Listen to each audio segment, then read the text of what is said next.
Kapatid, babalik po tayo sa atin pong pag-aaral.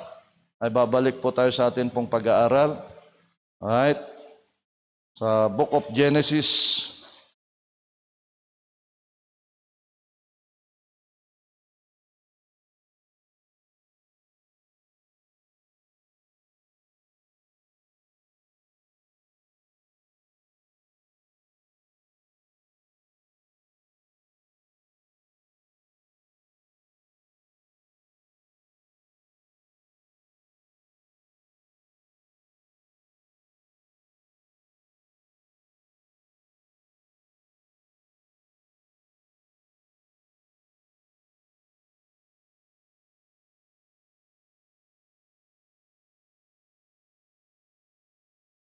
Alright. Balik tayo sa Book of Joshua. Book of Joshua. I'm sorry. Joshua chapter 24 verse 15. The same text verse na ginamit natin kanina. Pagpapatuloy natin yung ating pag-aaral. Are you there? Amen? Amen. Alright? Sabay-sabay natin basahin. Ready, read. And if it is seem evil unto you to serve the Lord, choose you this day whom you will serve, whether the gods which your fathers served that were on the other side of the flood, or the gods of the Amorites, in whose land ye dwell. But as for me and my house, we will serve the Lord. Salamat, Panginoon, sa naiwan pa mga 30 to 40 minutes. Iniling ko po, O Diyos, manguna po kayo.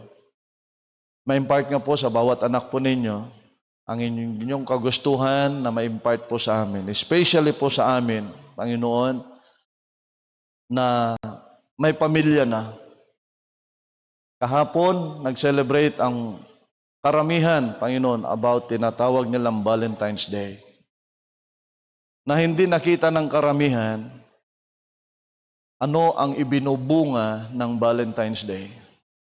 Ang katotohanan, ang dapat masunod sa buhay po namin bilang mananampalataya, na dapat ang ma-develop po sa amin, ma-build po sa amin ang matibay na pamilya.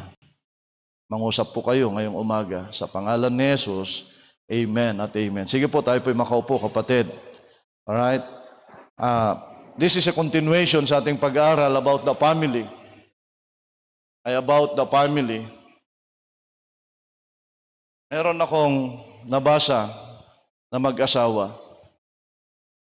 Wala pa naman 70 years old dito, right? Wala pa? They are 70 years old. And 70 years old. Yung lalaki ay sundalo dati. Alam mo naman, sundalo, nasanay sa putok. At siya po ay medyo nabibingi na. Medyo bingi yung lalaki. At silang mag-asawa ay nag-celebrate po sila ng 50th anniversary. Actually, nire-relate ko po doon sa inantenan ko po, yung pinsan ko, nag-celebrate po sila ng 50th anniversary, wedding anniversary. At sila po ay mahigit 70 years old na, si General Rabara. Medyo may may pagkabingi. At habang sila po ay nagse-celebrate ng kanilang 50th anniversary, ito talaga sineselebrate karamihan kasi ito po yung tinatawag nilang golden anniversary. Nagdatingan yung mga anak, nagdatingan yung mga invited, pumunta nga rin ako dati. Nakaraang November lang. At nagkainan, lahat, nagsalita, everything. So medyo po sila, nasa 70s na po sila. Alright? At yung lalaki, medyo may pagkabingi na. At magulo doon sa loob, lumabas po silang mag-asawa. Naglalakad-lakad po sila pag napunta po kayo doon. Dumalaw kami sa Rosario, taon sa po nila. May mga swimming pool po sila doon. Sila po ay naglalakad-lakad. At habang sila po ay naglalakad, of course, sila po ay matagal nang magkasama. Ay matagal na po silang magkasama. Ang sabi po ng babae, nung napagod po sila, umupo sila. Alright, nagsiswing yung lalaki, nandun naman yung babae, nakaupo. Of course, may edad na po sila. Gusto na lang iwanan yung magulo na handaan po nila. Sabi niya doon sa lalaki, sabi niya, you know, Max, I'm too proud of you. Sabi po ni Angie. Yung babae, sabi na natin Angelica. At dahilan po yung lalaki ay may edad na, medyo mahina na po yung pandinig. Ay mahina na po yung pandinig. Tiningnan niya yung asawa niya. Masaya siya kanina, pero nung tiningnan niya, sabi niya, parang binibiro ako ng asawa ko. At mamaya-maya, sumagot din po siya. Well, sabi niya, Anggi, actually, I'm really tired of you. Sinagot po niya. Kasi bingi nga siya eh. Ang pagkaunawa po niya, kapatid, doon sa sinabi ng babae, sabi niya, Max, actually, I'm too proud of you. Ang pagkadinig niya, I'm tired of you. So makita po ninyo, kapatid, itong mag-asawang matanda, yung kanilang 50th anniversary, maayos na sana lahat, enjoying na po sila, nagtapos. Hindi na sila nag-uusap. Paano sasabihin ba naman ng babae? Ay, Lakay, pagod na ako sa'yo. Ang sinasabi niya pala, kapatid, alam mo, Lakay, proud na proud ako sa'yo. Ang pagkaunawa niya yung proud, tired. Sinagot tuloy ng lalaki. Sabi niya, ayos na 70 years old na ako, 50 years na tayo nagsasama, tapos sabihin mo, pagod ka na sa akin. Ay, pagod ka na sa akin. Kaya sabi niya sa kanya rin, kapatid, ay, alam mo, bakit? Pagod na ako rin sa'yo. You know, ang mag-asawahan sa panahon po natin, kapatid, ngayon, ang dami na pong napapagod.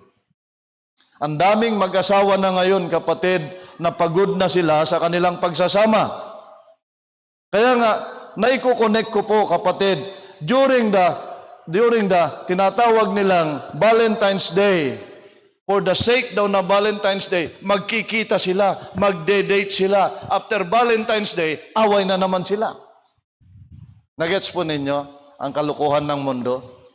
Kaya nga po, kapatid, ang layunin ng Diyos po sa atin, kapatid, nakakalungkot lang na marami na pong ganyan. Marami na pong mag-asawa, kapatid, na pagod na po sila sa kanilang pagsasama at parang ayaw na nilang ipagpatuloy ang kanilang pagsasama. Si nanay at saka si tatay ay pagod na. Right? At minsan, iba na ang gusto ng lalaki, iba na rin ang gusto ng babae. Right? Totoo po yan. Kaya nga po, kapatid, nangyayari po yan sa atin. Kaya nga po, kapatid, ang layunin ng Diyos sa atin, kapatid, yung atin pong pagsasama-sama, yung ating asawa, yung ating kapartner ay maging strong, lalong tumitibay. Habang tumatagal, ay tumitibay. Nandito yung mga young people, at least marinig po ninyo ito. Na ang pag-aasawa, kapatid, ay hindi madali. Kaya nga, hindi dinadaan po yan sa pabilisan. Kaya nga, kung tayo man ay nag-umpisa ng hindi tama, at least, kapatid, nakakilala tayo sa Panginoon, inilagay tayo sa pag-aaral, inilagay tayo sa kanyang simbahan, nadidevelop at nakakapag-aral po tayo ng salita ng Diyos, nadidevelop ang puso natin, na ang layunin pala ng Diyos sa atin, madevelop at maging strong yung ating pagsasama-sama bilang mag-asawa. Hindi kalooban ng Diyos na habang nagkakaedad na, actually yun, bingi lang yun eh. Sasabihin ng asawa niya siguro, ba't ka nagalit? Paano sabi mo, pagod na ako sa'yo? May sinabi ba ako? Sabi ko, I'm proud of you. Proud ka ba sa akin? Yan o, kapatid, minsan may mga hindi pagkakaunawaan. Pero ang maganda nito, kung may pangunawa ka at umuunawa ka, yung mag-asawa hindi nagkaka-windang-windang. Bakit? Nagkakaunawaan. Kaya nga po dito, kapatid, ay ang layunin ng Diyos po sa atin ay maging strong yung ating pagsasama-sama at yung atin pong matibay na pagsasama-kasama, kapatid. Yung relasyon po natin ay hindi dapat magtatapos sa ganong kalagayan. Minsan, napakaliit na bagay, windang-windang na. So ngayong umaga po, pag-usapan po natin how to build, alright, a strong family or a strong marriage. Unang-una po sa mag-asawa. Kasi kapatid, kung hindi matibay yung marriage natin, hindi matibay yung pagsasama-sama natin, do not expect na yung pamilya, yung anak natin, ay maging strong po sila. Magkaroon sila ng tamang katuruan. Pag hindi natin binago yung takbo, kaya nga, nabanggit ko po sa inyo, malimit. Sabi ko, kapatid, pare-pares tayo nag-umpisa sa mali, pero salamat tayo, iniligay tayo ng Diyos sa kanyang simbahan. Ang plano ng Diyos, una, ayusin po tayo. Pangalawa, yung mga anak po natin. No? Ay yung mga anak po natin. So ngayong umaga po kapatid, yun yung atin pong pag-usapan. Unang-una, about the foundation of a strong family or a strong marriage. What is marriage? Pag-aasawahan. Foundation, ano ang pundasyon? Right? Ang pinakong-pundasyon na pag-usapan natin kanina pa about Psalms 127 verse 1. Nang sabi po ng Bible, sabi po ng Panginoon, except the Lord build the house, they labor in vain that build it. Nakakalungkot, kung ang pundasyon ng pagsasama-sama ay nag-asawahan dahilan sa pera, nag-asawahan dahil nagkindatan, nag-asawahan kasi nagkakursunadahan, that's the big problem. The foundation, it must be and it should be the Lord Jesus Christ. Kaya nga po, lagi kong sinasabi, pati sa mga anak ko, simula pa kay Brother Michael, nung nagkakaedad na siya, late na nag-asawa si Brother Michael, laging sinasabi, mag-pray ka Mike ng iyong mapapangasawa. Bilang tatay niya, personally, tinanong ko rin po yan, gusto mo na mag-asawa Mike? Kasi papunta ka na sa mission.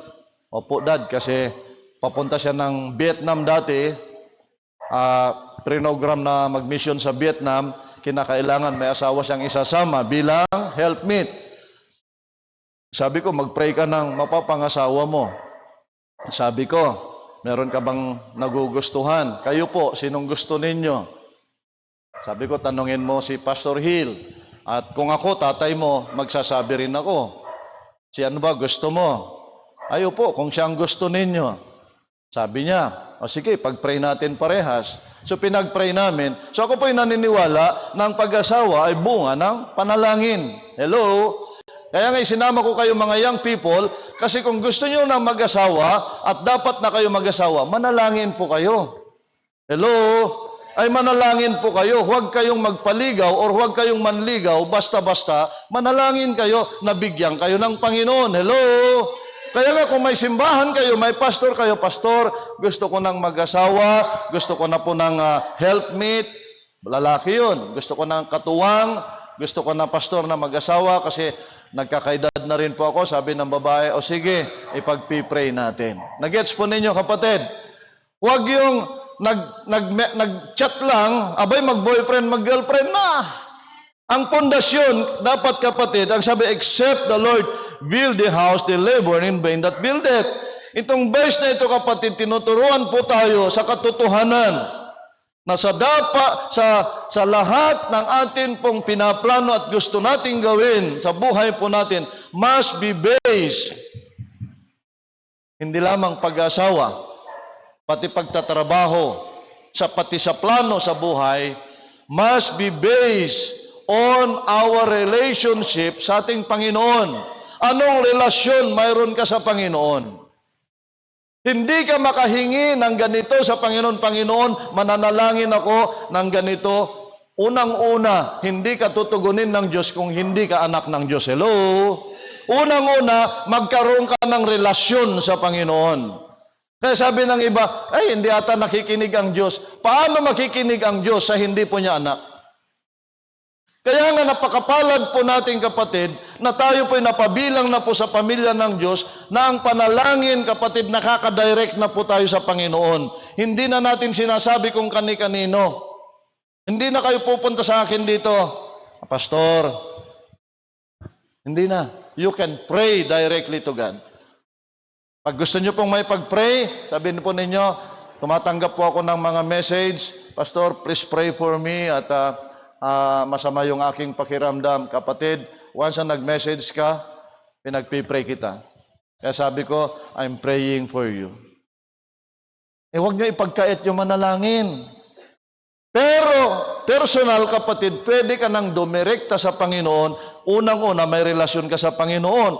Lalong-lalo po kapatid, at sa atin pong pag-aasawa, yung pagsasama-sama or pag-asawa o pagpapamilya, dapat kapatid maging strong po yan at ang nag-glorify dapat ang Diyos. Ang nag-glorify ngayon kapatid sa maraming nag-aasawahan, yung sarili nila. Ang nag-glorify kapatid, yung mga tao. Kaya marami nagsasabi, ay mag-iipon pa kami pastor, wala pa kaming panggastos kasi wala pa kaming pambili, pampakain ng mga tao, wala pa kaming pang-upa ng, ano yan? Yung lugar, abay mag-ipon pa ka ng 100,000 bago ka magpakasal. Hello? No! Hindi ho! Sinong nag-glorify? Para lang yung mga tao, sikat-sikat ka. No! Ang dapat nag-glorify kapatid, pagdating sa pag-asawahan po natin, dapat ang Diyos. Kaya nga sabi ko yung mga ikinasal dito, kapatid,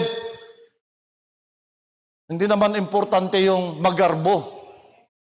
Pwede naman natin pagarbuhin na hindi na tayo gagastos. Abay, nag-design dito. Gagaling nung kinasal si Brian at saka si Jenny Lynn. Ang ganda ng venue. Dito na. Nagkatay lang sila ng 7 baboy. Nakakain lahat. 1 baboy. Pwede pa nga hindi magkatay ng baboy, basta may aso. Hindi kailangan alam nyo kapatid, ang importante doon sa pag-asawahan, ang nasunod ang Diyos. Ang tamang katuruan ng Diyos, ang nag-glorify ang Diyos. I-bless tayo ng Panginoon. At dapat kapatid, right? Yung atin pong seryosong relasyon natin sa Panginoong Hesukristo. Huwag natin kakalimutan, na pag sinunod natin, ang sabi po niya dyan, except the Lord build the house, they labor in vain that build it. Hindi mo masusunod po yan kung wala kang maayos na relasyon sa Panginoon. Kaya nga, bago mag-asawa, dapat ayusin mo muna ang relasyon mo sa Panginoon. Hello? Hindi yung relasyon mo sa boyfriend or girlfriend. Bibigyan ka ng Panginoon ang ayusin mo yung relasyon mo sa Kanya. Yung relasyon mo sa Kanya, kapatid. Kaya nga po kapatid, sa pag-aasawahan po, bilang isang Kristiyano, makikita po natin ang daming dumarating na problema. Sinong nag-asawa po dito na hindi dinatnan ng problema? Di ba? Lahat tayo. Dinatnan ng problema. Wala ka pang anak o may anak ka na, may mga dumarating pong problema, di po ba? Pero tandaan po natin kapatid, nakakapag-stand po tayo, naging strong yung relation natin, unang-una sa Panginoon, naging strong yung relasyon natin. Bakit? Ang pundasyon ng atin pong samahan, the bedrock, is the Lord Jesus Christ.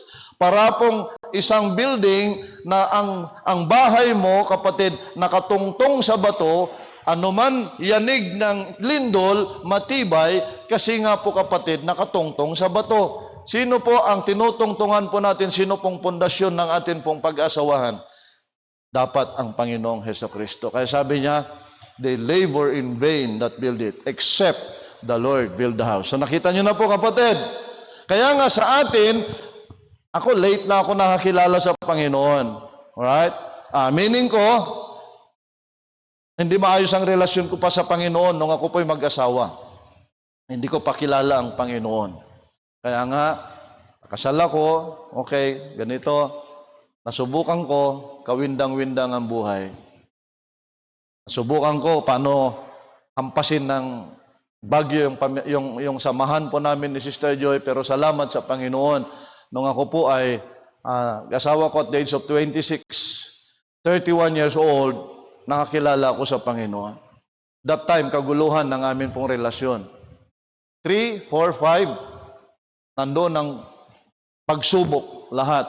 Pero salamat na nakilala ko sa Panginoon, kami po ay napunta na sa simbahan, yun ang nag-start na na-develop po yung pananampalataya namin sa Panginoon at through prayers and through the help of our pastor, Sinasabi namin, Pastor, may problema po kami.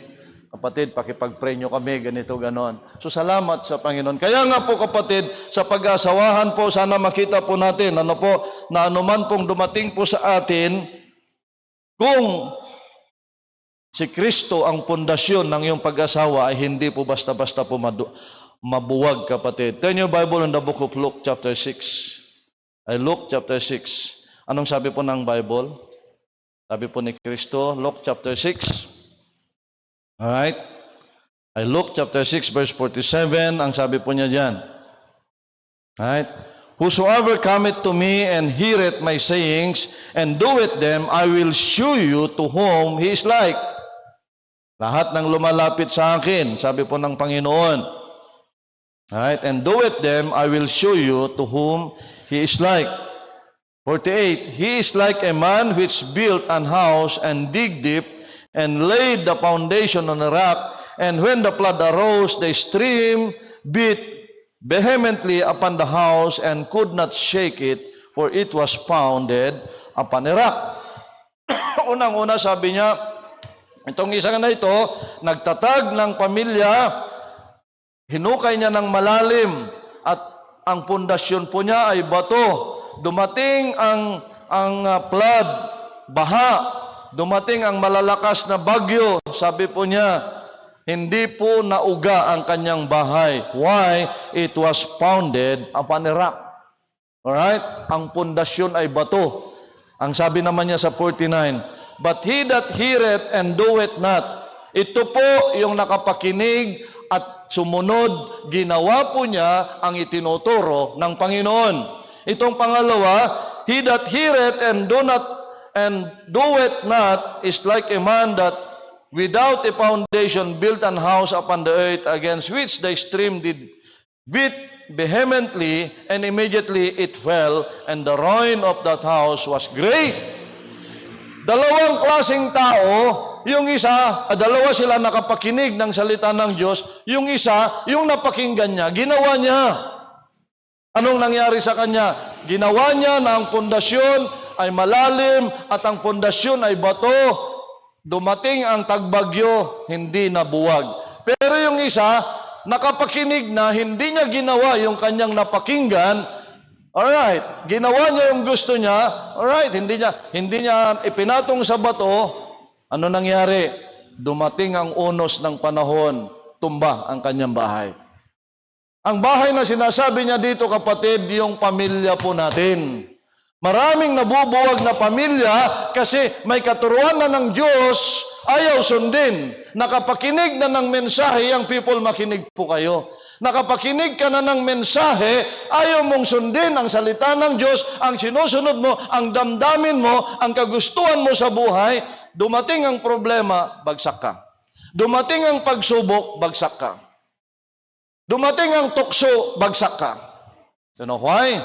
Hindi mo sinunod ang tamang katuruan ng Diyos. Napakinggan mo na, pero binabaliwala mo.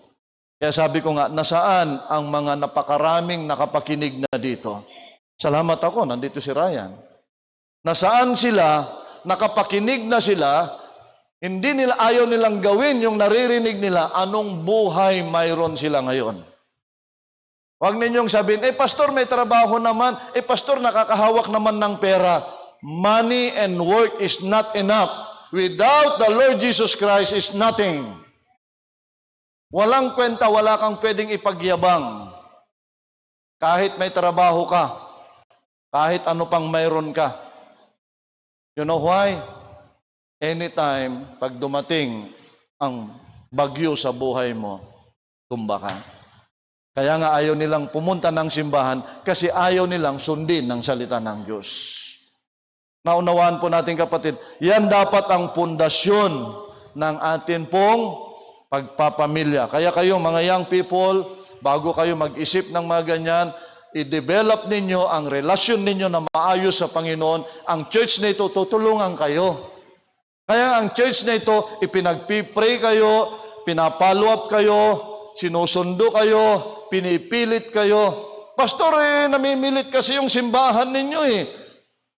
Namimilit ka kasi. anong sabi ng Bible? Compel them to come. Sabi ni Kristo, balikan nyo sila at pilitin nyo silang pumunta dito.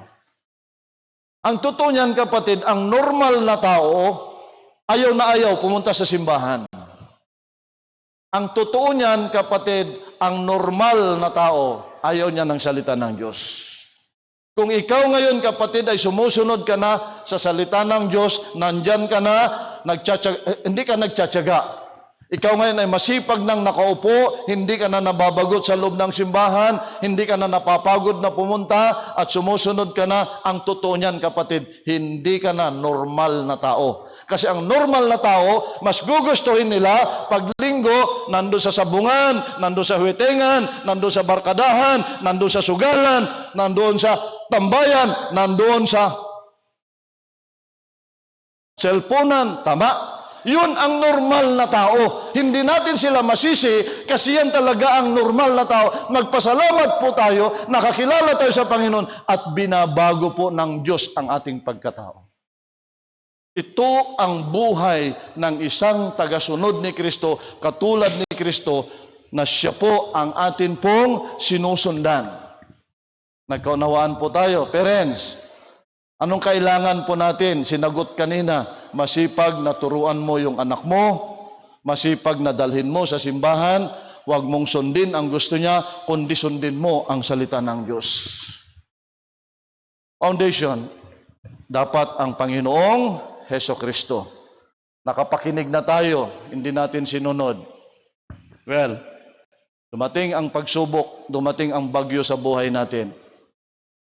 Ang nakakalungkot, sino ang nakatira sa bahay na yan? Sino nagsasuffer? Mga bata.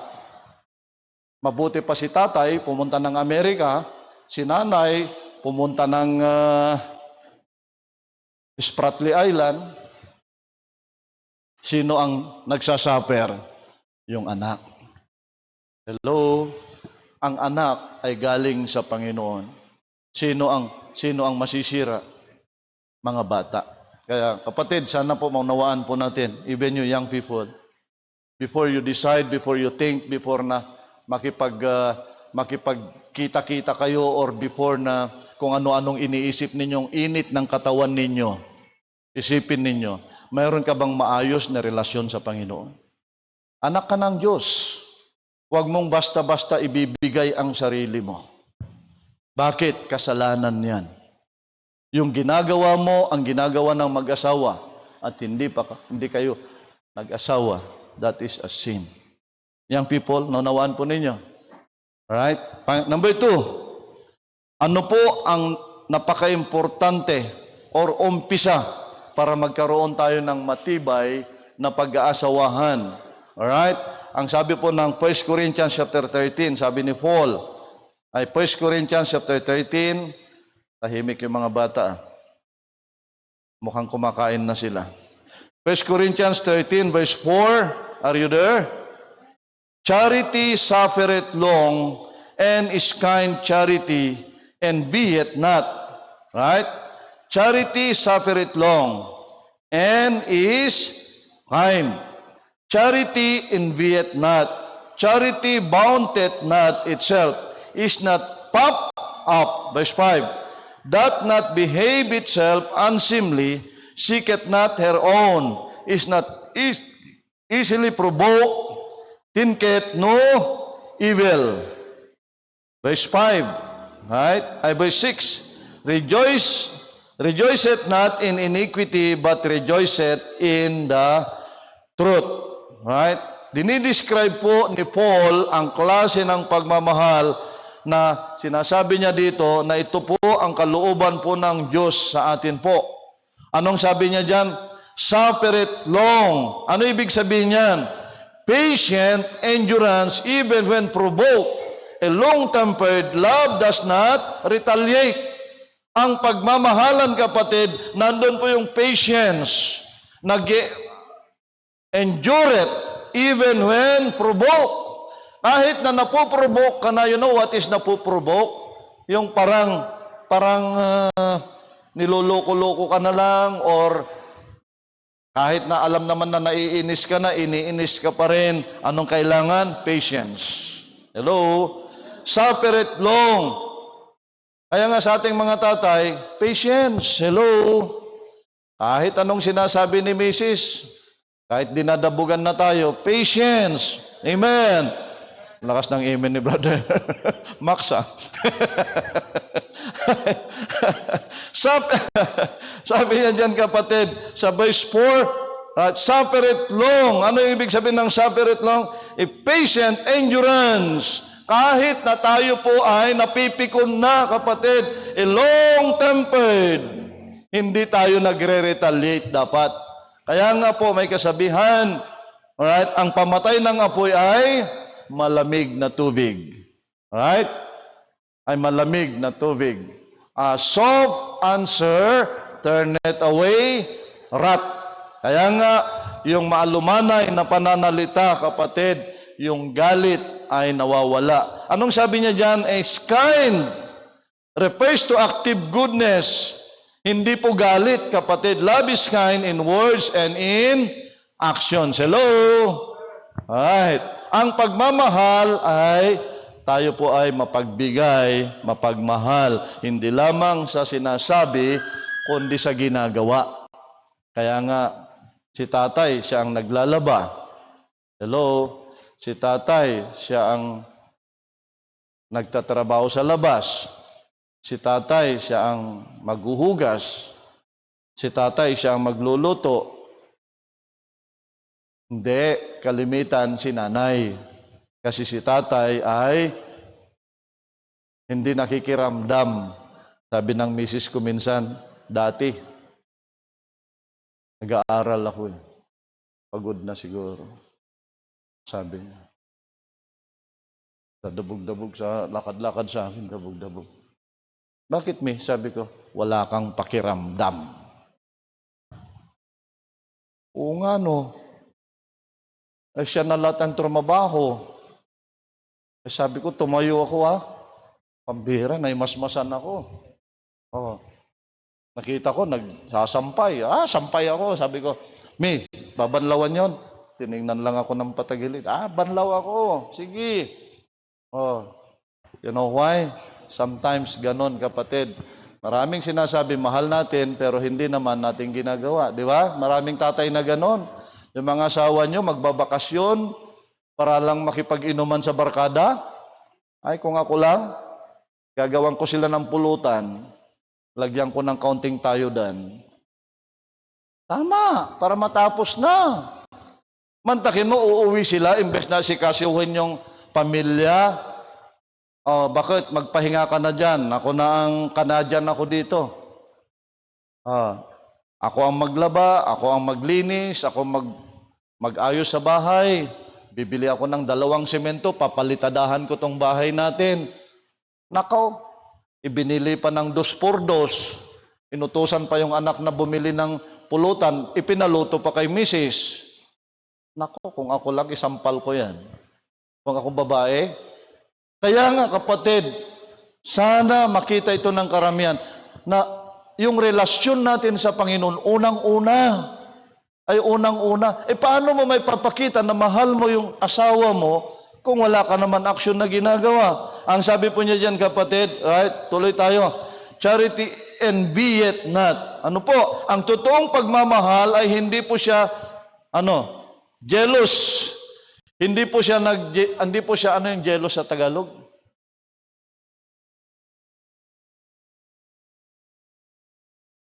Jealous. Hindi siya seselos. Minsan, kapatid, napagseselusan pa yung mga anak, Buti pa, yung mga anak ko nagseselos minsan eh.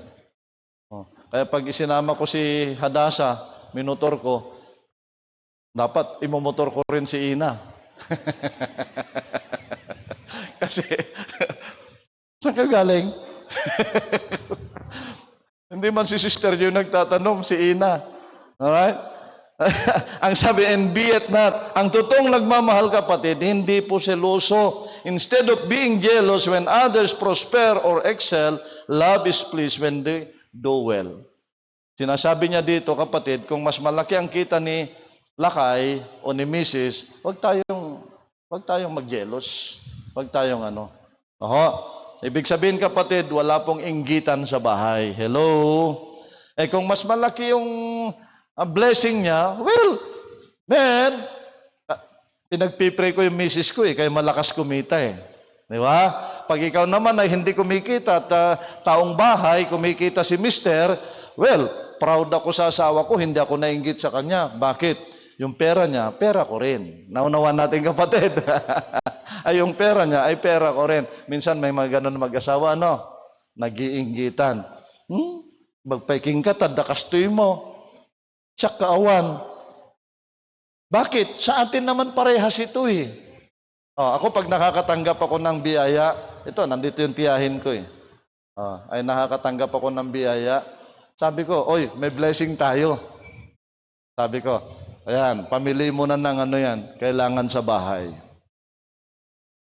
Nung nandun kami sa Manila, yung misis ko, laging dinadalaw ng mga kapatid niya, may kaya sila Alam ko, pag umalis sila, iniwanan siya Tapos sasabi niya, Dad, ano yung pinoprogram mo na gagawin? Ano yung ipapagawa mo? Sabi ko, yung sasakyan sana, ipagawa natin. Ito, may blessing tayo. Nagbigay si Kuya.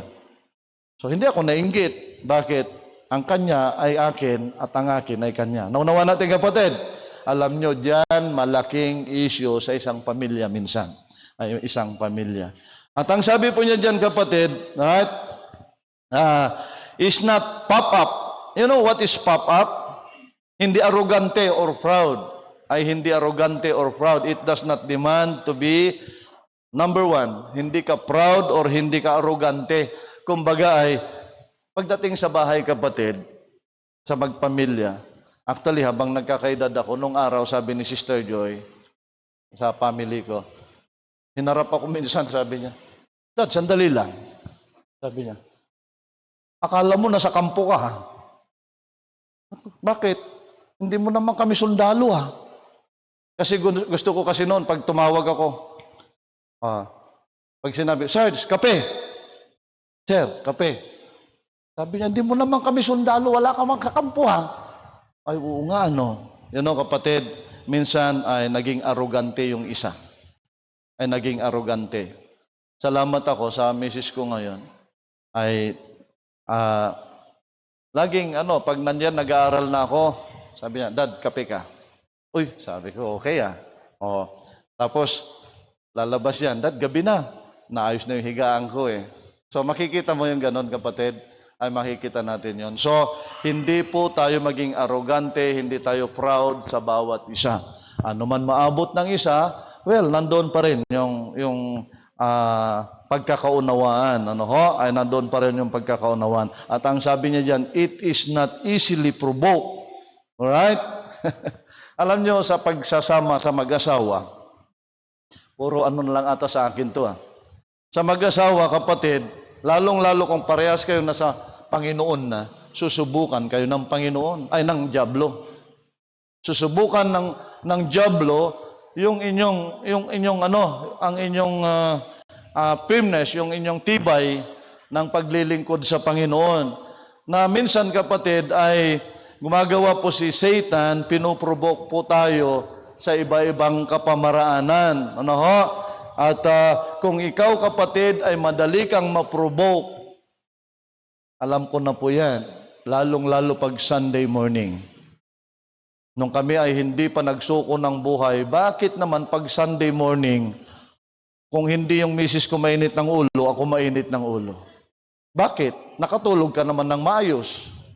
Tapos kung maayos kami ng misis ko, yung mga bata naman may sanib. Totoo yan. Ay may sanib. Nakamirug-rug, agsukat ka, nagdadabog. Napansin po ninyo yan? Kapatid, napaka-importante yan. Kaya sabi nga po ni Paul, kapatid, ay sabi po ni Paul, dito sa taga-Korinto, right? Ang sabi niya, charity suffereth long and is kind. Charity, yung pagmamahal, ang charity. Alright? May suffering yan. Mapagbigay yan. Hindi na iinggit yan. Bounded not. Ano yung bounded not, kapatid? Hindi po siya hindi po siya showy sa asawa niya. Kumbaga, ay showy. At ang sabi po niya dyan, kapatid, bounded not itself is not puff up, doth not behave itself unseemly, seeketh not her own, is not easily provoked, thinketh no evil. Alright?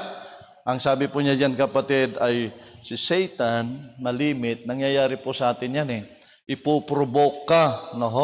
Ang tanong lang dyan, pag pinoprovoke ng isa na partner ni Satan, anong nangyayari po sa atin? Sinasagot na. Pag sumagot ka, tapos na usapan. Hay, hantay nga mapansimbanan. Visit nga biyag. Di ba? Tapos ang lahat. Sino ang nakinabang? Si Satan. Why? Wala nang nakapakinig. Hanggang kailan yun? Wala nang salita ng Diyos. Allah, pangaldawon, di pinagluto ni Bakit. Mapanaman lamangan yan ni kumparin. Sabay tagay, tapos ng usapan. Umabot ng gabi, hindi pa rin naayos. You know why? Tayo dapat, kapatid, ay hindi tayo madaling maprovoke ni Satan. Alam natin, hindi tayo dapat maiirita kaagad. Hindi lamang po si tatay, si nanay. Irritable minsan. Amen? Madaling mairita. Ay madaling mairita. Sabi nila, mabuti pa raw yung kabuwanan nireregla. Kasi every 15 days lang. Pero sabi nila, yung misis ko araw-araw at ang nireregla. Ibig sabihin, araw-araw na irritable. Kapatid, nakita po natin, napaka-importante ito sa pagsasamahan. Hindi tayo dapat ganun, kapatid. And sabi niya, ang sabi niya dyan, kapatid, sa verse 6, rejoiceth not in iniquity, but rejoiceth in the truth. Hindi tayo dapat, kapatid, masaya na. Ang pagmamahal ay hindi po masaya. Yung pagmamahalan po natin ay hindi na tayo dapat masaya sa kasalanan. Hello? Ang sabi niya dyan ay, rejoiceth not in iniquity, but rejoiceth in the truth. Alin ang truth? Katotohanan. Ito na po ang atin pong kasiyahan, yung pagsunod sa Panginoon, yung naririnig po natin, ay i-apply po natin sa buhay po natin, sa bahay po natin, saan man po tayo. Hindi na tayo dapat, kapatid, kung totoong ang pundasyon ng atin pong pagsasama ay ang Panginoon Jesucristo. Hindi po siya masaya, kapatid, na nag-i-enjoy pa po tayo sa kasalanan, but rejoiceth in the truth. Right? Alin, kapatid? Yun pong mga naririnig nating katotohanan. Right? Masaya po tayo, kapatid. Bakit? Mayroon tayong pamilya, mayroon tayong asawa na nagpapatuloy po tayo sa katotohanan. Na kung alin ang sinasabi ng Diyos, yun na po ang nasusunod. I hope na ilang tayong mga tatay, dumaan na po tayo doon. Personally, sabi ko nga, salamat. At the age of 31, nakilala ko sa Panginoon. Dahil kung hindi, alam mo naman. Alright? Alam mo naman ang buhay na kung saan ay susubukan ka po ng Satan, mamaya-maya, tapos ang samahan. Babay, sabi po ng Mr. Babay, sabi rin po ni Mrs. Ephesians chapter 5, verse 25, napuntahan natin kanina, husband, love your wives. Alright? Ang sabi niya sa verse 28, alright? Verse 28, so ought men to love their wives as their own bodies. He that loveth his wife loveth himself. So, gaano mo kamahal ang sarili mo? Ako po, hindi ko ginigising yung misis ko ng umaga na magluto. Be honest. Ako, babangon ako, hindi ko siya ginagalaw, hindi ko siya pinapakialaman. Kasi alam ko, mas mahina ang katawan po niya. Pero hindi naman ibig sabihin na nagpapabaya, maya-maya, nandyan na. Nakaluto na ako. Ako nang bahala dyan. siya naman, ang ano na, katulad kaninang umaga, sabi ko, okay na dyan, ha? Okay na kami ni Brother Ben dyan. Sabi ko, sige. Sabi niya, ako nang mag-aayos. So, nandoon yung partnership, kapatid. Ano po? Dahil po, naniniwala po tayo, sabi po ng Panginoon, men love their wives as their own bodies. He that loveth his wife, loveth himself. Kung mahal mo ang iyong asawa, pinapakita mo lang, right? Iisang katawan na po kayo nagpapakita na mahal mo rin ang iyong sarili. So ngayong umaga, kapatid, sana po ay tuloy na lamang po natin after ng atin pong lunch, yung atin pong pag-usapan. Pag-usapan natin, isa pa, about the fruit, right? The fruit of a strong family. Ay the fruit of a strong marriage. So meron pa po tayong isang topic, but nakita ko po yung time, hindi natin matatapos. Pagpapatuloy po natin after ng atin pong mess. Tayo po'y tumayo. Salamat, Panginoon. Salamat po at meron po kaming simbahan na ang layunin po ninyo, Panginoon. Hindi lamang po nagse-celebrate po kami ng tinatawag na Valentine's Day, kundi ang pinag-aaralan po namin, Panginoon, paano ma-establish, paano mapatatag, at paano po magbubunga ng maayos yung amin pong pag-aasawahan, yung amin pong pamilya, pagsasama-sama. Pangunahan po ninyo kami, Panginoon. Salamat po na kayo po ang pundasyon ng amin pong pagpapamilya. Sabi niyo po, except the Lord build the house, they labor and build it. Sa mga kabataan po namin dito, sa mga pamilya-pamilya po dito, salamat, Panginoon, na kayo po ay nagbigay ng tamang pundasyon sa aming pagpapamilya. Pangunahan po ninyo, Panginoon.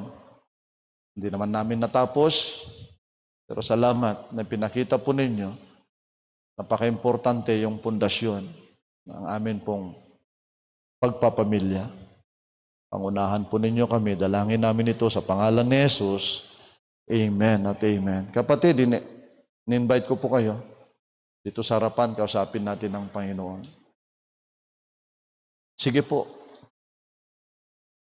Siguro yung iba sa inyo, of course, marami pang mga kabataan dyan. Bakit hindi natin i-claim sa Panginoon? Wala po yung parents po ninyo dito. Why not pray for your family? Why not pray for your tatay and your nanay? Bakit hindi natin sila ilapit sa Panginoon?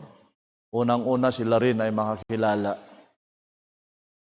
Or anong pamilya meron po tayo ngayon?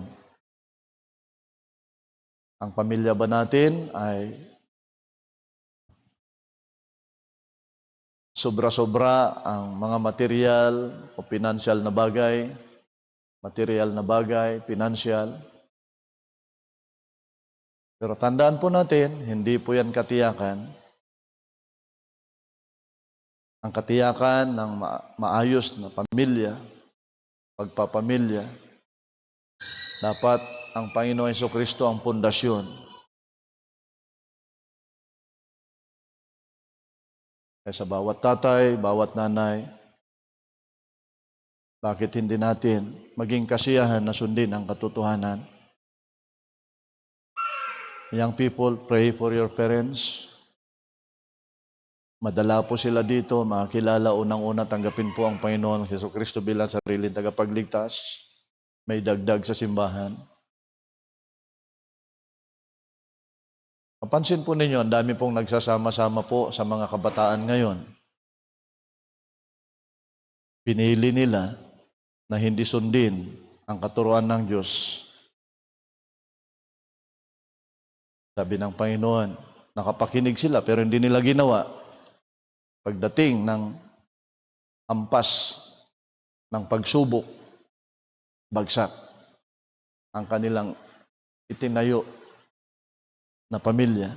Alam niyo kung bakit? Hindi si Kristo ang pundasyon.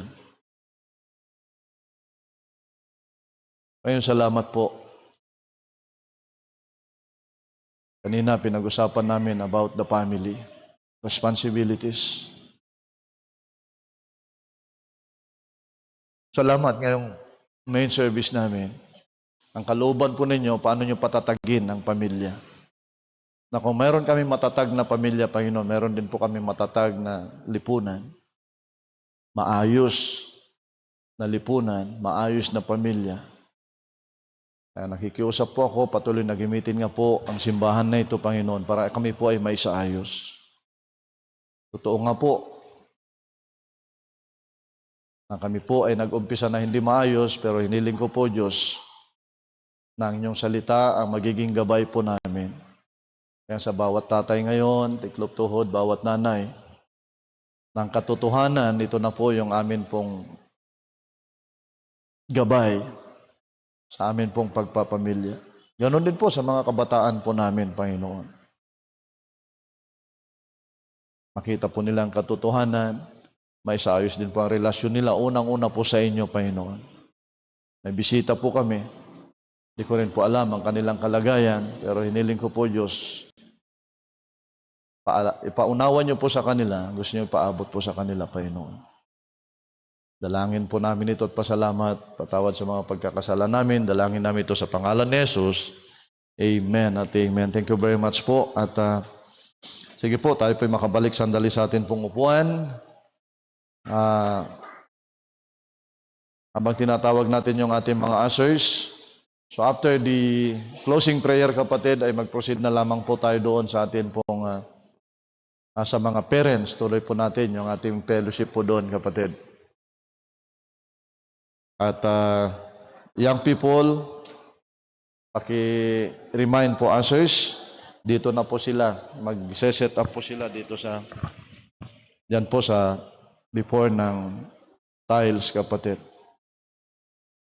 Pag-pray nyo pala, by next week, pag-pray nyo na mabuo natin yung budget natin, makakabili tayo ng mga tubo para bago magtapos ng month of February, may patayo natin yung tubo at may tuloy natin yung pagtatiles po natin. Nakalimutan ko i-announce kanina. Sama yun sa panalangin, kapatid, no ho? At mabuo natin, makakuha tayo ng mga tubo.